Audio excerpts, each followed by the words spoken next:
All right, good morning, everybody. We'll call this meeting of Koochiching County Board of Commissioners to order. First, well, why don't you start with a pledge of allegiance?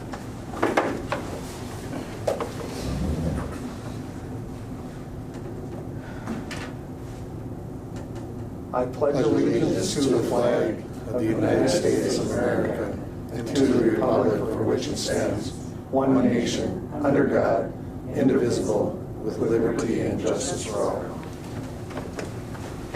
All right. First item of business is approve the agenda with any additions or deletions. We have one addition, so which Jenny outlined. Any others? I don't have any other additions. Oh, I can get you an agenda. Sorry about that. And here's Mr. Counseling. Take it. All right. If there's no other additions, motion to approve would be in order. Chair, I will move and on the agenda and the addition. All right. We've got a motion by Kevin and a second by Wayne to approve the agenda with the addition. Any questions or discussion? If not, hearing none, we'll call the question. All those in favor signify by saying aye. Aye. Aye. Opposed? Motion carries unanimously. All right, we've got financial business. Minutes. Oh, minutes, I'm sorry. We got to approve the minutes from July 27th. I know you read them thoroughly. Mr. Chair, I will move on the minutes. I will second it. All right. Kevin read it and I read them, so. Okay, we've got a motion and a second. Any question or discussion on those? Sounded like the meeting we were at. Yeah. All those in favor signify by saying aye. Aye. Aye. Opposed? Motion carries. Now down to the financial business. Shall I summarize payment listing?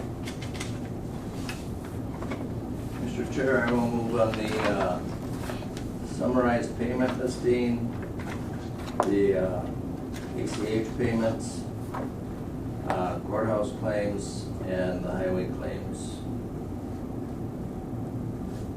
I'll second Kevin. All right, we've got a motion by Kevin and a second by Wayne to approve the financial. What was the fourth one? I didn't get that one, Kevin. Highway claims. Oh, highway, okay. All right.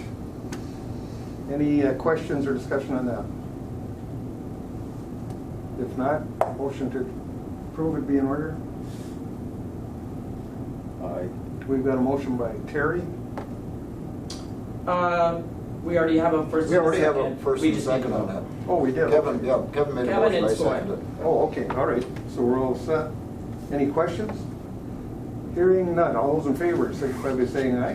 Aye. Okay, opposed? Motion carried. And we've got what, the warrants? Yep. I'll move on that, Mr. Chair. Okay, we've got a motion by Kevin, I'll second. second by Wayne. Approve the warrants as presented. Any discussion on those? Questions? Hearing none. All those in favor signify by saying aye. Aye. Opposed? Motion carries. We've got donations here to accept. I'll move on the donations, Mr. Chair. Right, we have a motion by Commissioner Ady. Second by Commissioner Murray. We got to get him in here, the masked bandit there. Reminds me of the Lone Ranger. All right, any question on those? They're much appreciated. I'll add that. So, all those in favor signify by saying aye. Aye. Aye. Opposed? Motion carries. Need to approve a small city grant.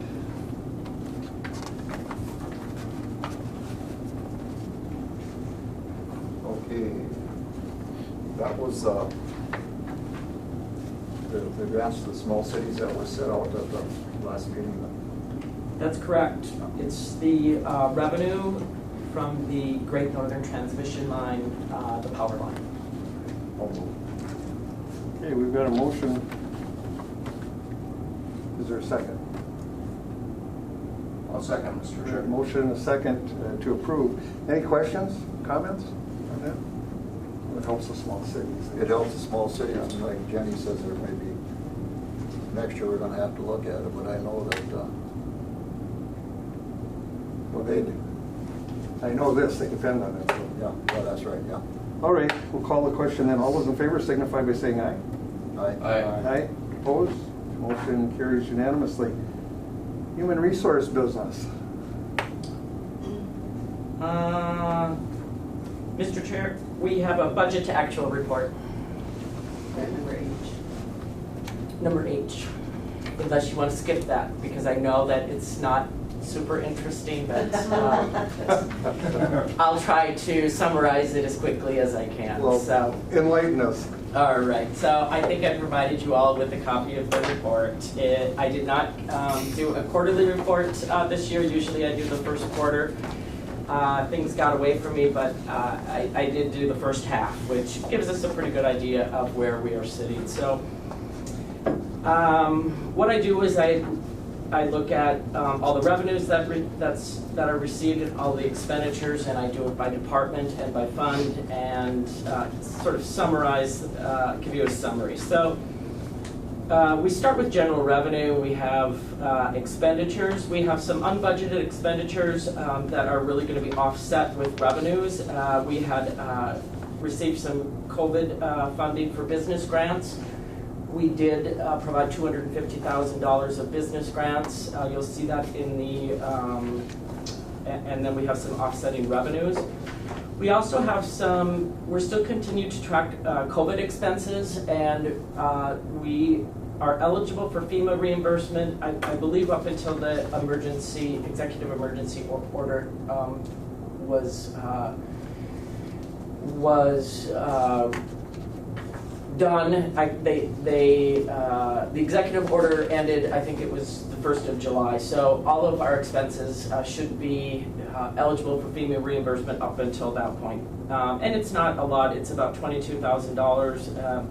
A lot of it is going to be ongoing expenses, and most of those ongoing expenses are cell phones for people that are still working at home, and hotspots and the WebEx and things like that. So we'll have to find out if we can use American Rescue Plans for some of those incidentals that come up, or if we need to start building those items right directly into the budgets of the departments.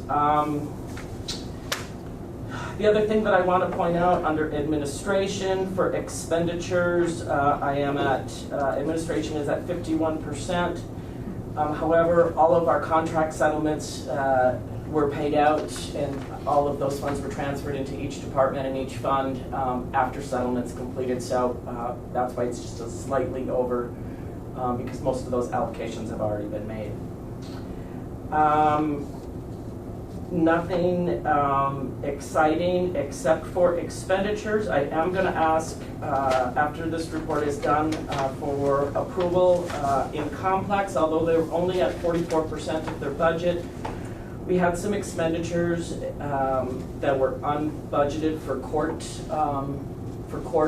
some remodeling, and so I'd like to transfer $15,000 from my administration contingency funds into the complex budget to cover that. And we have about $70,000 left in contingency funds after the union contract settlements. At the very bottom of the page, under airport project, you can see that we've paid out about $800,000 in construction cash flow. Those funds are sent in then to the FAA for reimbursement, and when the reimbursement comes, the county gets reimbursed for that. And you'll see some of those when we get down to revenues. So We're going full speed out there, and we're going to be saving a lot more money. yes, we just had $1 million payment last week. So and that project is getting. Is this the last year of the construction, Wade? We hope so. It's Okay. It's been four straight years. All right. We've completely rebuilt the airport. One of the great things that's come out of this is that CARES Act funding that the airport received will cover our matching construction costs of 5% or 2.5%, depending on if the state contributes, but it's been about 2.5%. And they will also cover a lot of their operations. So that's going to be a big benefit to us in the 2022 budget and as well in this budget cycle. If we look down at revenues, and that's on page 2, revenues for these are just general revenues. You can see that property taxes first half collections are actually at 60% of what was estimated to be received. We're collecting a lot more delinquents than anticipated. And then I had budgeted $1.2 million for, it's called Power and Light Personal Property. That's our power lines. And so there's other utility companies that also have this tax. I was, like I said, budgeted $1.2 million. We got almost $1.4 million. So that's additional funds in general revenue of $183,000 that were unbudgeted. So that's a significant amount, and that's going to be very helpful. You can see we had also the $1.18 million for American Rescue Plans. Those funds were also unbudgeted. I would imagine that the auditors would like us to make a budget adjustment. I'll do that probably after the third quarter budget report. If you go down to TV channel change, that is another, some additional revenues that were unbudgeted. We had a channel change in 2018 where they had to move all of the channels to a higher level. That cost was about $75,000. But there were FCC grants that we could apply for reimbursement, but we finally have gotten reimbursement on that. We got the first one in the first half, and the other 3 came in just last week. So that's additional funds for general revenue of about $76,000. I had budgeted in previous years, but we kept getting delayed, and I didn't want to count on those funds. So that's another really nice plug for general revenue as well. And on that note, we should invite Lee, and he hasn't We been should. in for a couple of years. And We should. He has just been great to work with. He did all of the work for the reimbursement from the FCC, and it was a ton of work. I was just on the tail end of it, but they really did a nice job getting us our reimbursements. Without Lee, we would not have the TV system. If we go to page 3, in the middle is looking at our fund balances. So for the budget amount, we're budgeted to use about $168,000 in fund reserves, as I just said, with the extra Great Northern Transmission Line or personal property funds, taxes, and the FCC TV grant funds. That should bring that deficit to 0, actually, from what's budgeted. And as you can see, year to date, we're actually at a positive $2.7 million. Now, some of those are restricted funds. We've got the American Rescue Fund plans that are received of about $1.2 million.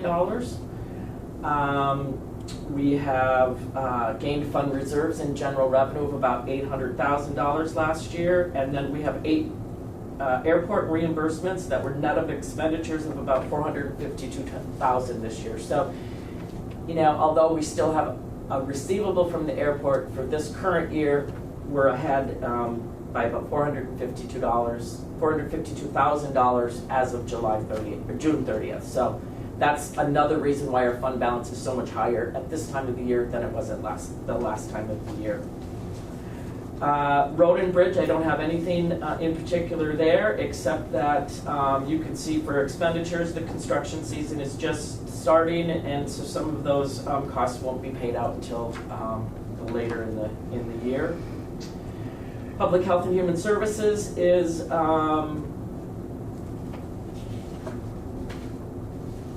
performing as budgeted.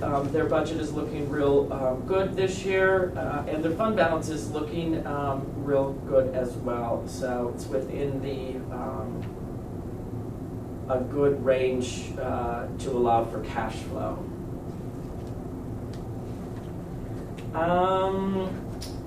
I don't really have anything else on this report except for I do want to point out some fund balance numbers. in some of our funds that we don't talk about a lot. We've got our Con funds. As of June 30th, we had a fund balance of $457,000. Those are restricted funds. They can be used for economic development and improvement within the Con lands. They do have a small project that they're doing this year, anticipating some use of those reserves, and that's in addition to their community building. They are actually under construction right now and building a small office where people can work remotely with high-speed internet.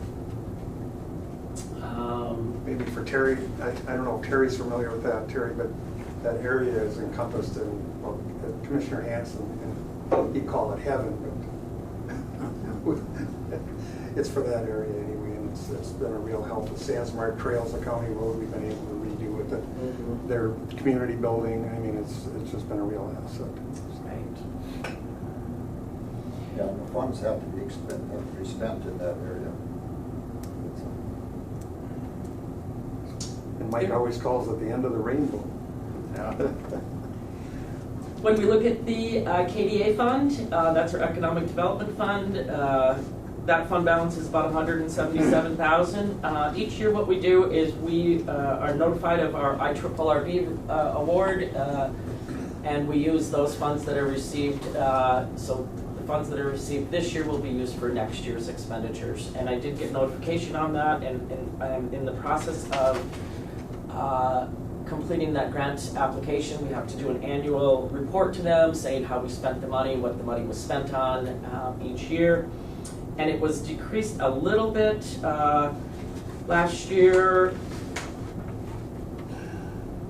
or actually for 2021, we're using $189,000, which we received in 2020. This year we're receiving about $177,000. So just a small decrease, but it usually always runs around that range.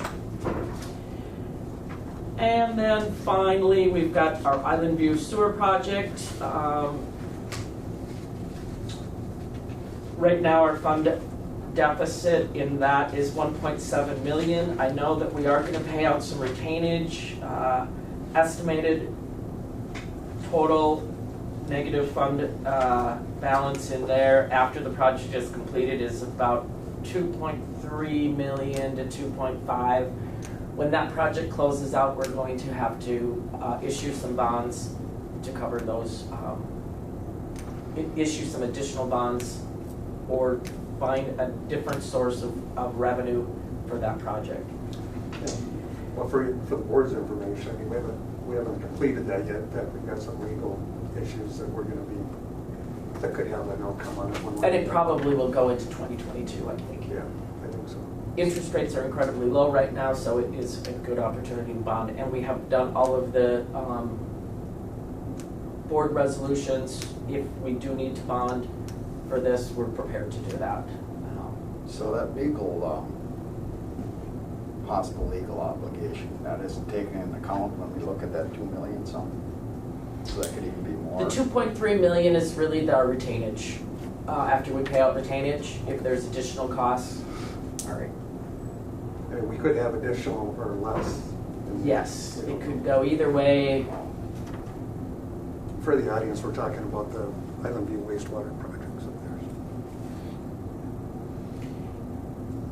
And then we have a new capital project fund, and that's the Northland Counseling Behavioral Center, and that is actually coming along quite well. I think it was just in July, we approved the resolution approving the grant, the bond agreement, and I'm working with Minnesota Management and Budget, getting those, everything lined up. We did have some costs that were incurred, so we had a negative fund balance of about $17,000, but we have a new checking account that we've started at Park State Bank for this project, and there's been a $2.7 million deposit in there from Northland Counseling that will cover project costs that are not funded by the bond, the grant that we received. So all of those funds are in the account.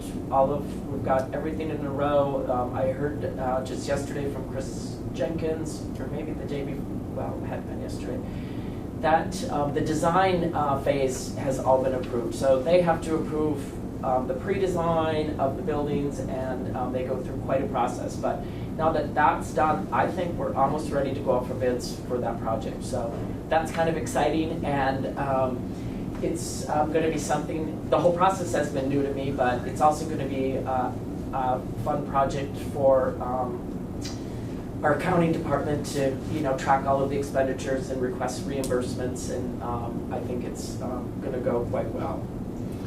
Again, again for the audience and any of the board members, that's our mental health organization. In fact, they're coming up tomorrow. Carol's got to cook fish for them. Ooh. And we're going to have a review of it. But without Northland, we would be. I couldn't tell you the position because we're so far out to try to take care of our mental health issues. It's just so.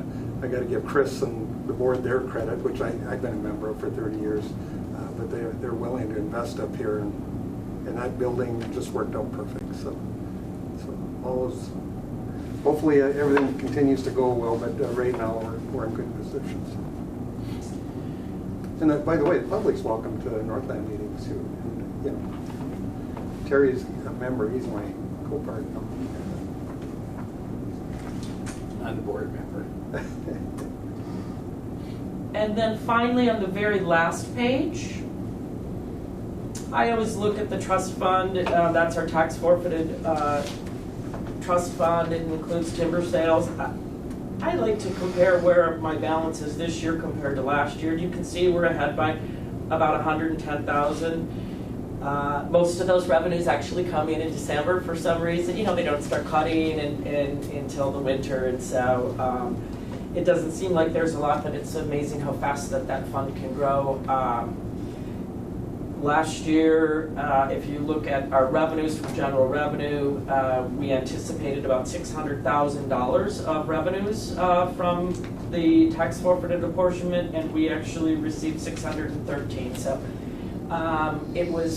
we were anticipating a year that it is a little bit less than what we budgeted in previous years, but I'm going to probably bump that up for the 2022 budget based on what he's got a really good idea what's in the pipeline. So overall, our total budgeted expenditures are about $29.2 million, revenues of $28.5 million. We are anticipating of using $695,000 in reserve use, although some of those funds are actually restricted and that can only be used for specific purposes. Year to date, we're ahead by about $2 million. So, and we haven't had any budget adjustments this year. We've moved some funds around, but so far year to date, we have not increased or decreased our budget. I think when I talked, the auditors will be here tomorrow and Thursday, and I'll talk to them about their thoughts on how important that is to recognize those American Rescue Fund revenues and any potential expenditures that we'll have. But that's all I have for the budget report. Does anybody have any questions, comments? Audience? All right, well, thank you, Jenny. We'll move on then to the human resource business. Oh, yes, and Janelle is sick today, so let's see what we've got here. We have a notice of hire. Emily Knabel has been hired as the payroll and benefits coordinator, and she's expected to start on Monday. Emily comes with a lot of experience. We had a lot of really good applicants. That was a really tough position to make a decision on, but very grateful that we've had lots of good applicants. But Emily will be starting on Monday. Should be taking over Sherry's position? Yes, Sherry's position. So I think Sherry's enjoying her retirement. Good. We've certainly had to contact her a few times, but we're trying to let her enjoy her retirement, let's say. So this one I need a board motion on. We're approving employment promotion of Callie Cantos to child support officer per the union contract. Callie's start date was July 26th, and we're also seeking information now to fill the vacant child support enforcement officer position within the assigned wage scale. And I do need a motion on that. Terry, you got a motion? I'll second. Second by Commissioner Ady. Any questions or discussion on that? I'm sorry, who is it first? Okay, Murray. Commissioner Murray. And Ady. Okay. Any discussion or questions? If not, we'll call the question. All those in favor signify by saying aye. Aye. Opposed? Motion carries unanimously. All right, I also have a notice of hire, Julia Herbert. She was hired as the public health nurse, and she started on July 26th. And we did start her due to some previous experience, and she was also a lactation specialist for Public Health and Human Services. We started her on step 3, so that's just a notice of hire. Okay. And then we also have a notice of hire of Billy Christensen. Billy Christensen is the part-time highway laborer, and he started on July 19th, and he also came with experience, so we started him on a step 2. Okay. And then I have an employment promotion. I need a motion on this for Nancy Hywell to the appraising program coordinator per the union contract. Nancy is expected to start on September 13th, and that's replacement for Sue Sullivan, Susie. She's retiring, and we're also seeking authorization to fill the vacant assessor clerk position in the assigned wage scale.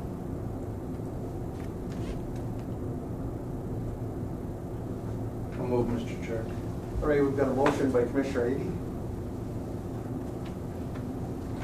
I'll second. Okay. Second by Wayne.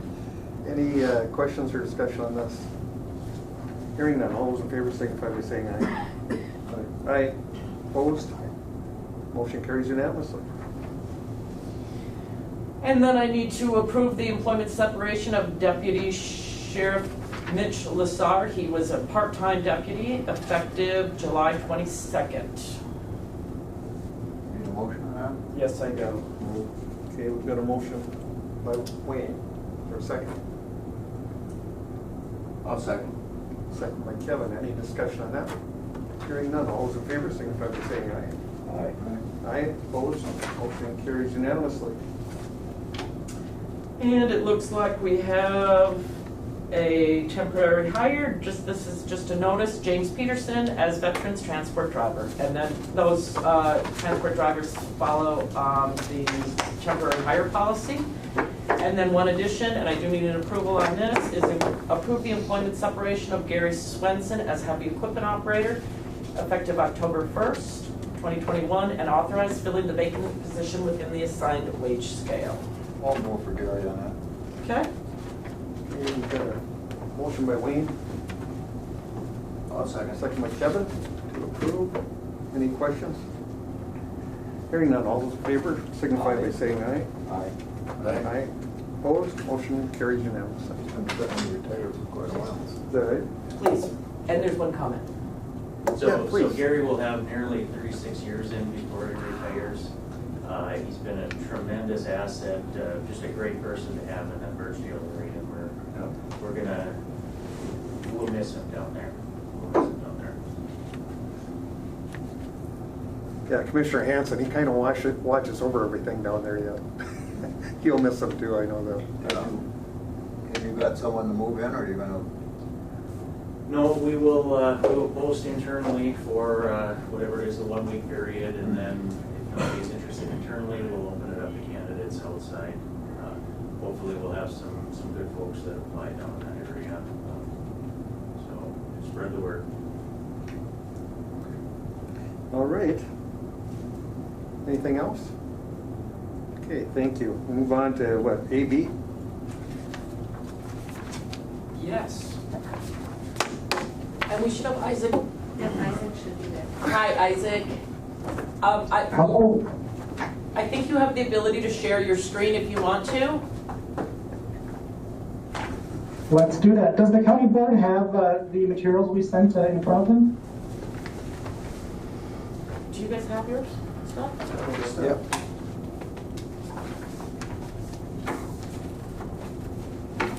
Oh, we have, we missed number 5. Approve Yeah. the exempt permit for the Birchdale's, sorry. Horseman's Night. Or Okay, we've got a motion on that. Is there a second? Second by Commissioner Murray. Any discussion on that? That's a good one to go to. All those in favor signify by saying aye. Aye. Opposed? Motion carries unanimously. Thank you. Now on to the AD. All right, Welcome, everyone. there we go, and we can. Okay, Isaac, it looks like you're sharing your screen. We're just gonna get that to full, can you get that to full screen already? And everybody should have your presentation. Yep. thank you, Jenny, and thank you, commissioners, for having us. Lois and I are here today at a request from Terry, and very much happy to share some updates on the Alexander Baker project. To provide a little bit of background, and I know this is the first time we've been able to come before the county board, so I do know the county board has seen some information about this project and has been kind enough to provide some letters of support. And of course, the Koochiching County Public Health and Human Services has been a key partner in this effort. At a very high level, the Alexander Baker Apartments project is our attempt, working with Citizens for Backus, as well as a group of experienced multi-family affordable housing development team members, to bring some new life to the Alexander Baker School building by redeveloping it into a 27-unit general occupancy apartment. Our hope is through the utilization of low-income housing tax credits and state and federal historic rehabilitation credits to make that into a showcase project in the heart of downtown International Falls, and to rehabilitate that building, setting up for the next, hopefully, 50 to 100 years of use. The project has a couple key features I just want to talk about first before we jump into some other items. But it is going to be, and would be, the first new multifamily apartment project built in Koochiching County since about 1987 that would be general occupancy, so open to people of any ages. It would also be affordable, so that is affordable to working families in our communities. And we're looking, in addition to those 27 units, to have 10 units with product-based rental assistance, thanks to support from the Koochiching County HRA. And those units would serve high-priority homeless and persons with disability. We'd have 4 units for high-priority homeless. That would be individuals in our community who have difficulty staying housed and need an additional level of support, which Koochiching would be providing. And we would also have 6 units for persons with disabilities. Now, those persons with disabilities are already families and people in our community who are working with Koochiching County Public Health and Human Services, and they would continue to work with Koochiching County. And as you can see on the bottom there, we've got 6 one-bedrooms, 14 two-bedroom units, 4 three-bedroom units, and 3 four-bedroom units. I hope you can also see well enough on the screen a little bit of a site layout plan that we've been working on for a while, and have been working on with the City of International Falls as well. That high-level overview of the project, I want to take a step back and do a little bit of history, and perhaps Lois could help me here as well. It's been a long journey for our community to this point. Yeah, if I could, before you and Lois continue, I'd like to point out that my wife, Carol, her grandfather was the general contractor that built that building. And Carol donated all the things that her family had to the Historical Society. So yeah, we have a keen interest. That's very interesting. I didn't know that. Well, good morning, everyone. I have to tell you that everyone at Backus is very excited about the Alexander Baker housing. We couldn't be happier about it. I think about days to come, and I think about driving by that building at night and seeing lights on and knowing that people are home. And that's really a heartwarming, it's really a cool thing, and I'm sure that our community shares that sentiment. It's going to be great. And to be able to find and to provide quality housing in our community that's such an opportunity in a place where we are lacking, and it will help solve some problems in our housing. But a little history on Backus. On this screen you'll see the Alexander Baker School was built in 1914. And then the Backus Building was built in 1937. It's really interesting to me when I look at the size of the two buildings, you know, the AB is right front and center, and everyone thinks it is so much bigger than Backus, but in actuality, Backus has about twice the square footage that AB does. But AB it's a beautiful building to walk through. I've taken several people on tours. We talk about what's going to happen on when the housing starts up and what the building is going to look like. And we always promote that we're going to share what's happening within construction as much as we're able through KCC TV and show people, show the community, and really let people know what's happening in there. So this is what was, but this is what's going on. People are going to have so many questions, and we're excited to partner with AB and the contractors. Like I said, as much as they'll let us in there, we're gonna go in and take some pictures. By the way, some of the pictures Carol donated were doing the foundations using dredge, those big workhorses with the scoop. It's unbelievable. It is incredible the way that they built it, and they started pouring the concrete. There's a little interesting trivia tidbit about this picture that most people don't see. This photo hangs in our office, and if you look up to the left-hand side on the third floor, there's a man in the window. We have no idea who that is, but he was there when the picture was taken. So we like to point that out to people. But it's really kind of a neat little nugget. Isaac, if you'll go to the next slide, please. Here you'll see the Backus Building was, again, it was built in 1937, opened as a junior high, but it also opened as a community center for the people. Both the AB school and the Backus Community Center, from the time that they were built, became a community center. Education for all levels, all sorts of people, for all kinds of things. Music lessons, education. One of their big programs that they promoted in the AB school when it started and in the junior high was the home economics. They really wanted to make that a central focus for their education. The auditorium, that's a relatively recent picture, but our auditorium seats 1,000 people. They don't always believe that, but when you get in there and you look there, we can seat 1,000 people. And that auditorium is the only auditorium within 100 miles that can do that for all of northern Minnesota. So we're very proud of it. We take very good care of it. It is a multi-use facility. It's everything from banquets to training to political forums and different meetings. We do provide that space free of charge for all of our law enforcement to come in, and they do a number of different training sessions and things happen there. So we're very proud to support our community with the use of the auditorium. Our community cafe and our lunch programs are still running very, very strong. Community cafe right now, we're serving an average of 246 meals every Tuesday and Thursday night. Our lunch program for the kids, all the kids, when school's out, we feed lunch. And we have about 146 kids coming to the door every day for lunch, Monday through Friday. They get a nice hot lunch. We ask them what their favorite things are, and they always tell us it's the same. Taco in a bag is #1. That's hands down their favorite thing. But we have some requests to add Chinese food next year, so we're looking at that. But the kids really like to come and they eat, and it's a beautifully well-received program, so we're very proud of that. The other thing that our community cafe does is that it provides an opportunity for people in our community to come and volunteer and to serve.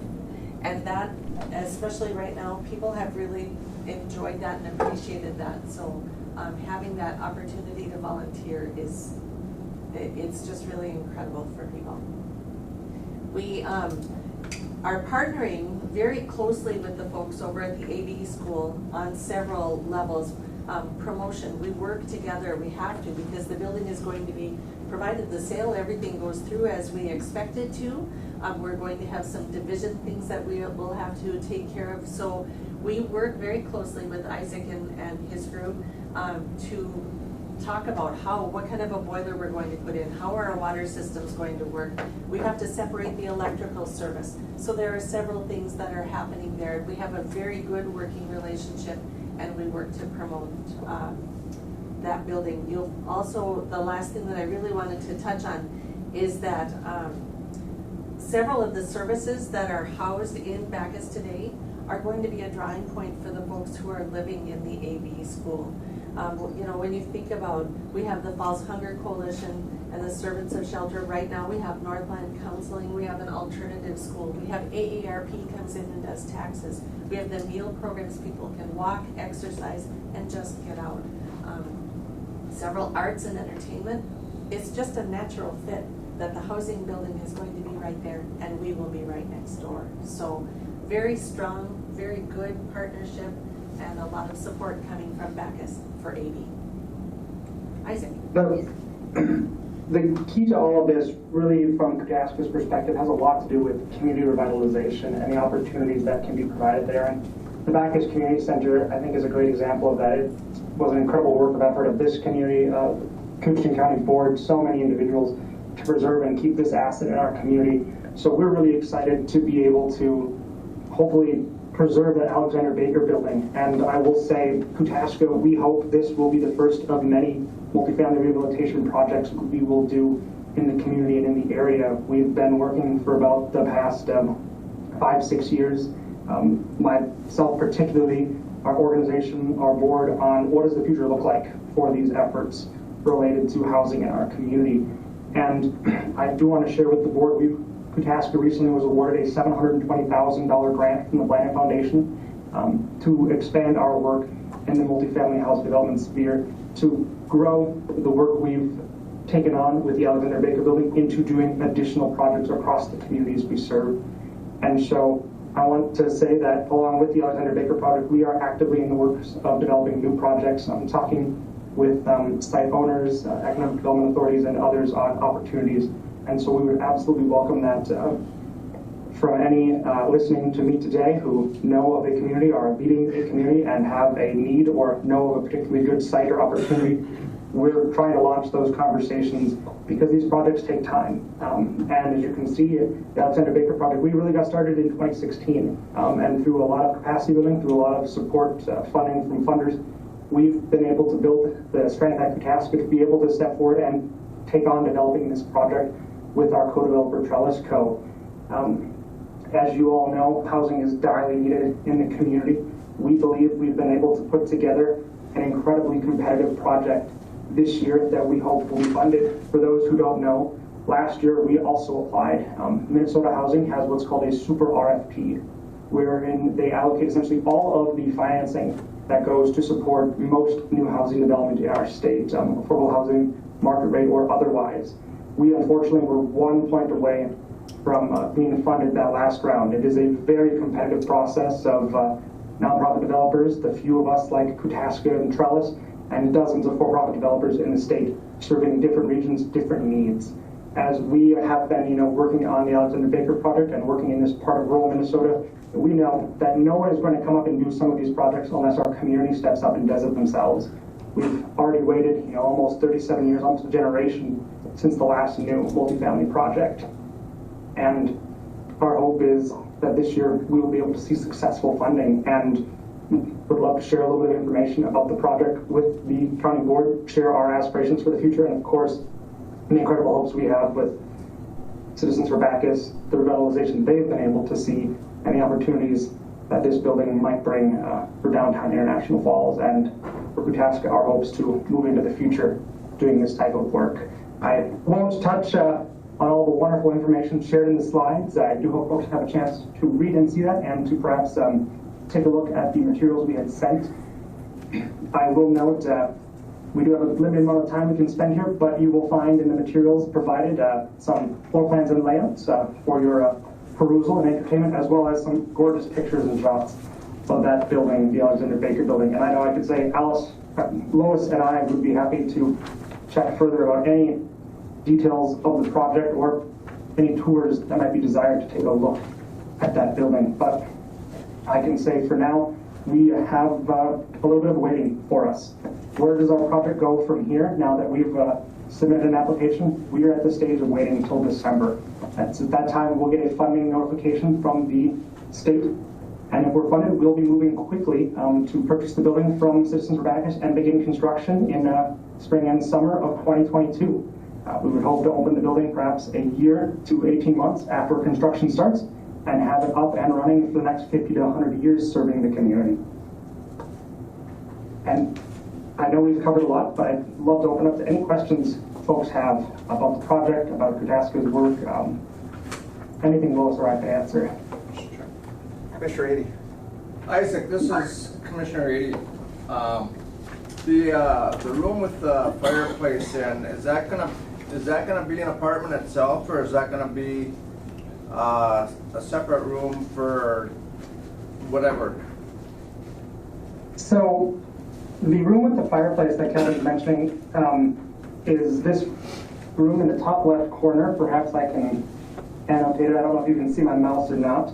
But we've got a gorgeous room with a Moravian fireplace. That is going to be a 4-bedroom unit apartment. So that is going to be a fantastic apartment. I will say, according to our housing studies right now, there are no 4-bedroom units in any multifamily property in International Falls. So that'll be a wonderful addition to the housing stock. Okay, thank you. Any other questions? I have one other thing to add. Oh, please. Next year, 2022, is going to be the Citizens for Backus AB 20th year anniversary. 20 years ago, everything was kind of finally signed and sealed and done, where the Backus and AB buildings were saved. How exciting that the housing project could take off next year. We're just very excited about that. It'll be a wonderful year. Well, if I could, I mean, the county was in the middle of it because it forfeited. Right. The school couldn't use it anymore, and, you know, the school district was strapped for cash, as all school districts are. So they turned it over to the county, and, you know, Chuck Lepper was my partner in the business committee at the time, and, you know, we looked at all, we got together with all kinds of people. Everyone said, gee, what a shame, we should save it, but at the same time, we couldn't burden the county taxpayers with a huge building with no use. So we struggled on that. It came very close to, you know, a decision, but finally a lot of people with great ideas got together, came in and talked to Chuck and I, and we went from there, brought it to the board, and yeah. Go ahead, Kevin. What Wade's talking about, there were a lot of weeks that, you know, I had just started as a commissioner, and a lot of weeks we had a boardroom full of people. You know, half of them wanted us to save it, and the other half wanted us to take it down. You know, just, you know, one of the things that helped us consider saving it is just to landfill it would have cost us $1 million. Right. Right. Asbestos, a lot of Yep. asbestos issues. We did have it inspected, I mean, so we were able to at least, I mean, we had done enough work on it to, when we handed it over, we had done a lot of that legwork, so at least we knew we're getting into it, to look for grants and stuff. But it was definitely the, you know, I'm so, I can't tell you how much I appreciate the work everyone's done, both here currently and before, to make this happen. It's great. I'd really like to recognize that work. It's important to know for this building, it has been incredibly well preserved and maintained thanks to so many community members. You know, to go from being, you know, landfill 20 years ago to perhaps being completely renovated, you know, is a testament. Many of these school buildings are not in condition to do that, but people spend thousands of hours to preserve this, and it's such an honor to be able to work on a building like that in our community. We were spending money on it for the roof at the time. Remember, the roof was leaking. So that became that was the issue we couldn't wait on, whether we tore it down or not. We decided we better take care of that. Yeah. So anyway, it took a lot of effort by a lot of community members. Again, on behalf of the county board, we can't thank all of you who've worked on this over the years. We're grateful too. Great people. Ward, of course. Oh, yeah. I got to know him like my brothers. But, you know, he would work so hard on that stuff. So. He's retired now. I haven't seen him for a while, but he's still around. He's still right? busy, and he's around. Yeah, great guy. Anyway, any questions? Other questions from the board or audience? Well, Okay. we'll move forward. Right. I feel Thank bad. you. You know, Northland, of course. I mean, they're building the new building. they just outgrew the facility is what happened there, unfortunately, and so hopefully we can get, you know. There are better things to come for all of us, Yeah. so. Yeah, great. All right. Thank you for having us. Thank you, everybody. Okay. Consider a county match request for the culvert Cattail project. Culvert or culvert? This is where we're going to get rid of all the weeds, right? I can hardly wait. Carol and I are really looking forward to it.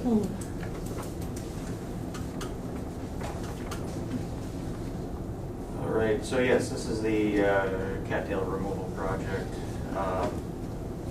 The Rainy Lake Property Owners Association is going out for a CPL grant of approximately $40,000 for culvert placement on County Road 134 and Cattail Removal.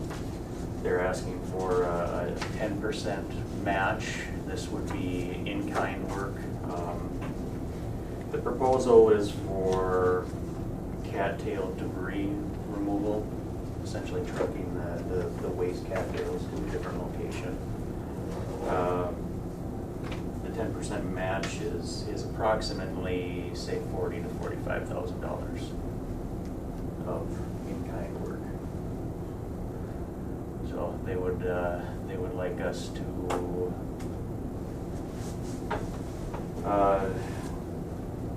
approve a resolution to that 10% match. Again, for the audience, I mean, we're missing some of this information. One of my constituents right there and a group have brought in pictures, and we had them from the highway department too, of the way the roads and the lake area looked back in, you know, in the late 40s, early 50s, and now it's completely changed. And there was a philosophy of, well, you can't touch a weed by the, you know, it's just the way it was in those years, so the county couldn't do anything. And the county built roads, and that stopped flowage, which we didn't, you know, at that time they didn't realize. We certainly realize it now, because without that water movement, these weeds just expand. Well, it turns out a lot of these weeds were not, you know, the weeds that were here naturally. They were invasive species. And so, thanks to a lot of work by these citizens, I can't thank you enough. Even the park now has taken to getting rid of weeds, at least the invasive types, and that's a good thing for the wildlife, for everything. So anyway, we were for many years. I mean, the county, we couldn't go out and touch weeds, you know, without getting in trouble ourselves. So things have really turned, and I give you folks credit for that. And this is a great project. I wish we had the pictures up here so that people didn't see that, could see the differences, things we're talking about. But anyway, please continue. So, any questions from the county? Terry? So have you kind of decided how the in-kind will work as far as what we'll do for that 40,000? Yeah, as of right now, it would be just the trucking function. So I think the Rainy Lake Property Owners Association has a location for the cattails. We would, you know, spend maybe multiple weeks hauling to that location. There are other opportunities, though, for us to do that in-kind work. Perhaps it's some installation of culverts. It's a discussion that we'll have to have, certainly. But as of right now, it's just the trucking side of things. So, well, go ahead, please. Mr. Chair, so I was thinking that if the board wants to consider a match, that I believe that you need this like a board motion for your grant application. We need ultimately a letter of collaboration. Okay. We have to have collaborative partners. Yeah. And if you're providing in-kind, we would need a letter of commitment. Okay. So I think so. A board motion would be adequate for the letter of commitment, or were you looking for a letter of support for the project as well? I mean, I'm just trying to, I think we would draft a letter that you would sign if you approve. Okay. Basically stating that you're committed to the project, you're a collaborative partner, and you're willing to pay 10% of the total cost by doing this in-kind hauling of the debris. The Swamp Devil boat macerates these floating mats of invasive cattails and produces a prodigious amount of debris. It's a lot. We estimated 20,000 cubic yards of cuttings, macerated cattail guts. And we can't just leave them on site. We have to haul them off. And that's going to take a lot of trucking, a lot of loading, and would certainly take up more than $40,000, $45,000. So some will have to be contracted by a private hauler. I'm thinking that it would be a good idea to keep this more a bag, like we'll just do the 10% contribution in kind and not specify exactly what it is in case that there's some way that it may be, the need may be greater for installation of culverts or something like that, and just commit to the 10%. That would help, wouldn't it? Yes, that would give us some flexibility. In the form of a, I mean, I'm just trying to think of what the motion would look like for them to consider. Hard to do an open-ended motion, but I guess my question to you is, you're okay participating then? The county is in a position to help? Yeah, we have the capability to help. Good. We can dedicate some time to it and everything. The one question I would have would be for budgetary purposes, how we wanted to handle this.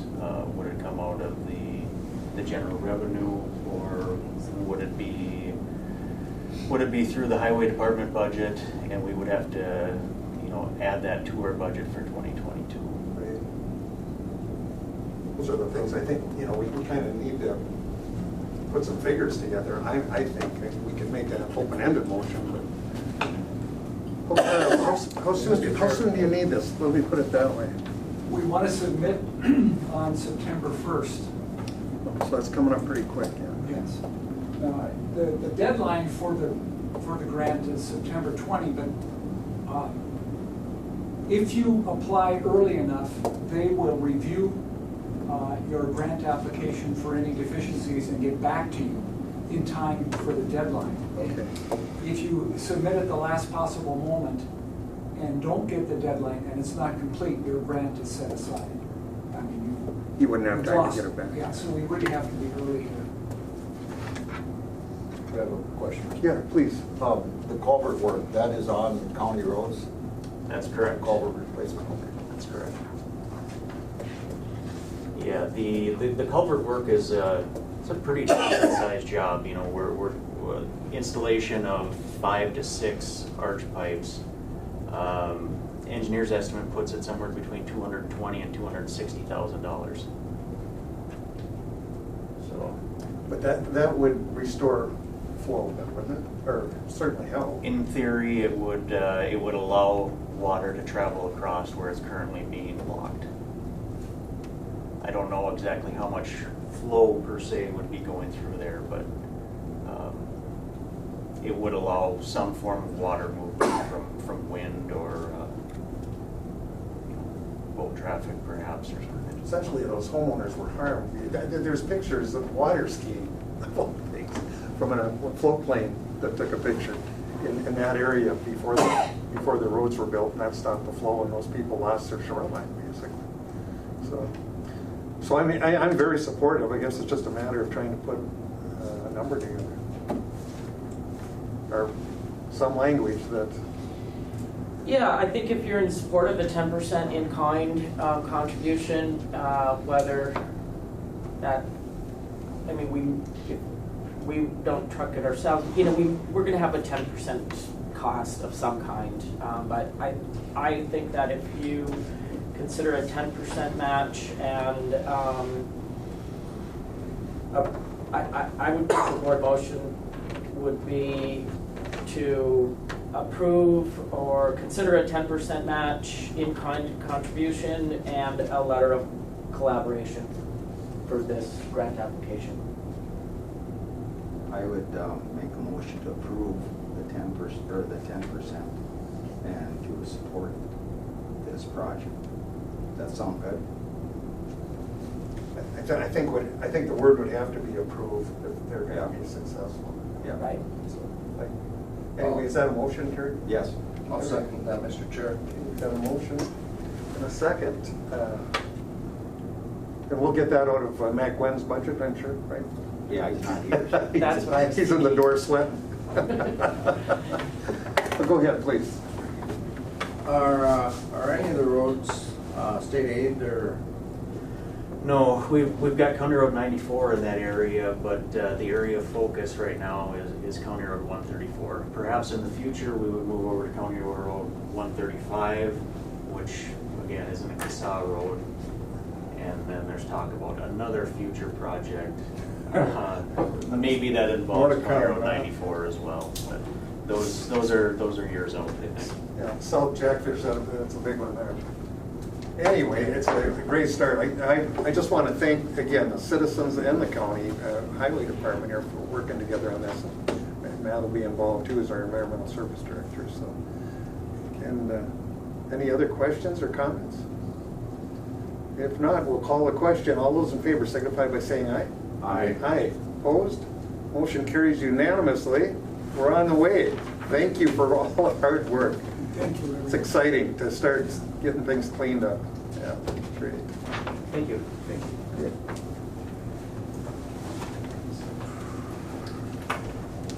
Okay. Veteran service business. How's our veteran service officer there? I'm You welcome. getting a couple gray hairs? No, I see. Really? You look distinguished. I'll take that. Oh, Good morning, gentlemen. good morning. Jenny? We're looking at a resolution and an approval of a grant. Yeah, this is the state operations enhancement grant for the county veteran services officers, organizations throughout the state of Minnesota. Last year the grant, or the previous years, the grant has been $10,000. This year, of course, because of the projected veteran population dropping slightly below 1,000, they lowered the amount to $7,500.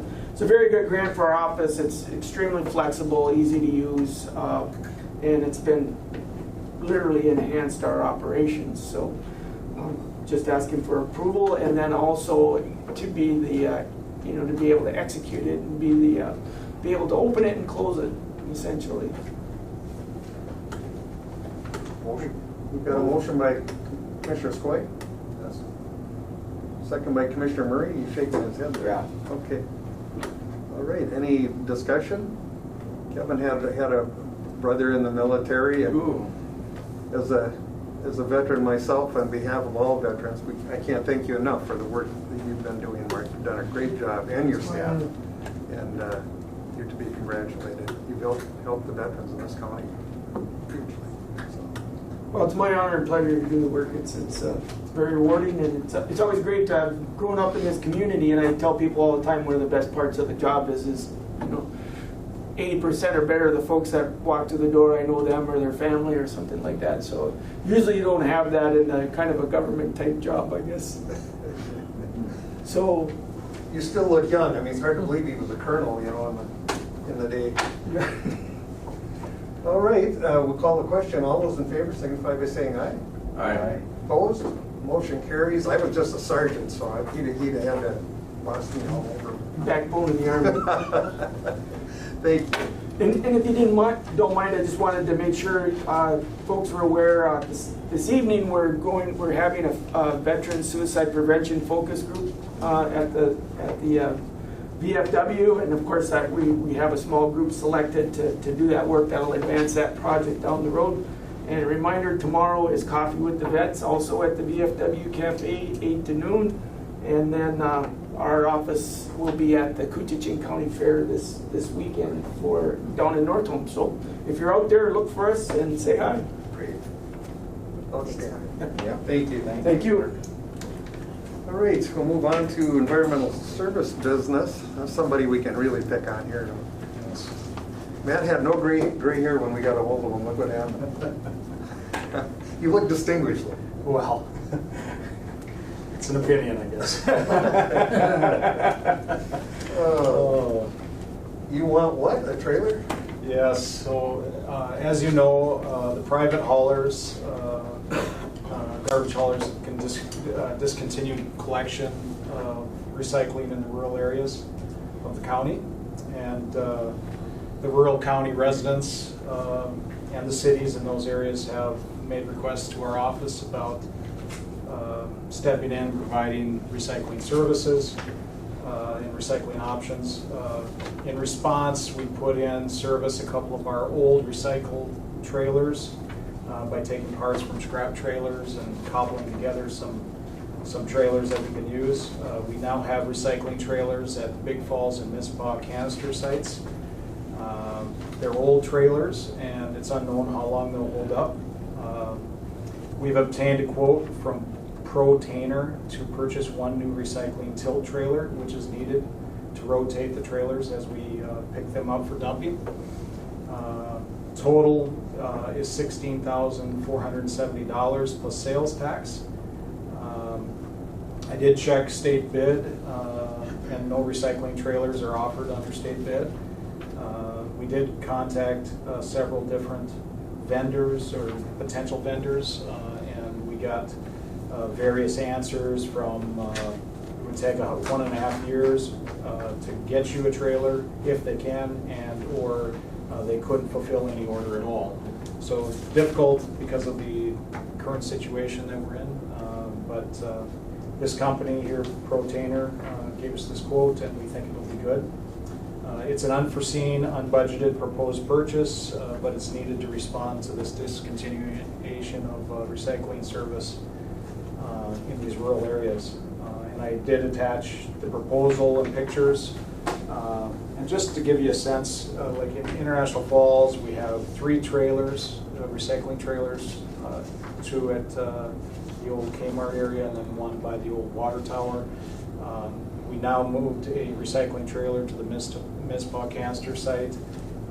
We have a trailer at the Big Falls canister site. There's one in Little Fork by the Highway Garage. The Ray canister site has one now. We've moved one down there, an old one. Birchdale has bins that we collect, so Census Cert will go out there and collect the material and then haul it back. And then Lowman does not have any, well, I shouldn't say that. Lowman has a little bit of a collection area, but it doesn't get a lot of use, that one. And then Silverdale, we don't have any. But we try to provide the service, make sure we're out there, doing our best to encourage recycling as an option. And I think more people are recycling and have an interest in it. So, I would want to get this new trailer to help us with this service that we're providing. And maybe in the future, because they're old trailers, we may need to budget for some additional as we move forward here. Mr. Chair. Go ahead, please. So this is the purchase of one brand new trailer? One brand new trailer. Okay, great. And then the upkeep on the other ones right now is still to come, I guess, is what you're saying. Right. So they're old. I mean, we're talking 1990s vintage trailers. They're old. They've been used. But we've been, you do your best to try to maintain these things. And I know one that we put into service, we replaced an axle some years back, and you just don't know how those things are going to last. But they're old. I mean, these trailers that we have out there are old. This is just to get us going as to starting to upgrade that fleet of trailers, I guess. And we do have a couple newer ones that are in this area, but we've got quite a few old ones out there. So this is just a start. When this came up, we said, we want to try to keep these unbudgeted items as low as possible, right? But we didn't expect this, and to get started to try to provide that service, this was what we thought the minimum would be to start, and then moving forward, the future years, we may have to budget for additional replacement. I'll move on. Okay, we've If got there's no more questions, I'll move on that, because I've had more calls on this recycling trailer than I've had on a lot of things, so. Got a motion by Commissioner Skoye, I'll second. second by Commissioner Murray. Discussion? Questions? Brings me back to when I started here, this county, we had no place to put our garbage. They had closed our landfill down because we had no place to put anything. We had, they had some stand-up barrels. They looked like out of a movie with these great big long legs, and they were storing it up where so animals and everything could get, and one of them fell over and knocked the one next to it down. Oh, what a mess. So anyway, the whole, and it wasn't the county board's fault at the time. They were elderly, and there were only 3 members that could even make the meetings. So the whole board turned over, and they sent myself and Chuck Lepper on a tour, because we were being fined heavily here at the county, and we had no place our garbage was stacking up big piles. I mean, it just couldn't continue. They took us on a tour about that's how we learned about those types of trailers. And the other ways there are to do waste. But the biggest thing that happened is we got in touch with Marquette, way out in Kitson County, long way to haul garbage. It was our best bet, and we did a deal with them. In fact, I'm the one that went down there, and they've kept that price. They said they'd keep that price for 20 years, and it's been over 20 years, and we've still got the same price. And where do you find people like that? So, I mean, it's worked out well. It's not ideal, because it's a 170-mile trip, but it's worked well all these years. And they forgave our fines, which helped. So anyway, and all the people we've had right through you in your office, they've done a great job. So I appreciate it. I would say that, our guys do a great job in processing solid waste, and, we all work together to try to serve the people, right? I mean, that's what we're here to do, and so. We were going to build our own landfill, but then they told us they can only guarantee it 3 years at a time. And they recheck it, and if it doesn't pass muster, you're out. So we would have had millions of dollars, and it's just too much liability, so we couldn't do that. Anyway, a little history there. So one other thing I'd like to just mention on it, that was the price plus tax. There was the bid did include the tax, but there would be tax added. We'll get the tax out of your bid. Any other comments or questions? All right, hearing none. All those in favor signify by saying aye. Aye. Aye. Opposed? Motion carries. You survived another meeting with us, Matt. So. Well, I'll say you said that. I was going to say, this is a government entity. I mean, I'm surprised that we're charging tax. So was that a sales tax or a wheelie sales tax? Sales tax, but it's Private because it's on the road, and also part of the sales tax is they consider, can it be there's certain criteria that fall under the tax law that say whether or not it should be a taxable item or not, but that does fall under a taxable item. So Because I didn't think that the government had to pay tax on the trailers either. if it was something that stays within our facility, Yep. so like our heavy equipment at the demo site, that wouldn't be taxable. But anything that goes out on the road, that would be taxable. They get us any way they can. All right. Well, thank you, Matt. Thank you. Appreciate it.